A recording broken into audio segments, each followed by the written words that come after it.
कविता किचनमध्ये आपले स्वागत आहे। मी 2 तास झाले हे अख्खा मसूर भिजत घातलाय। आता मी याला कुकरला 4 शिट्ट्या काढून घेते आणि बनवूया आपण अख्खा मसूर रेसिपी। चला तर पाहूया अख्खा मसूरची रेसिपी।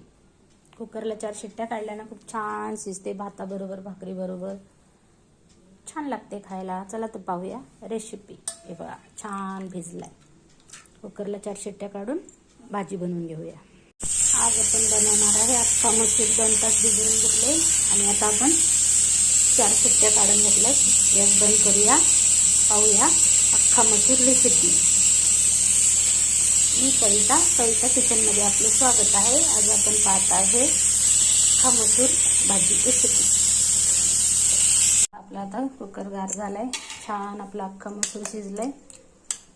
सगळं साहित्य गॅस चालू करून घेतलंय। आपण तेल टाकून घेऊया।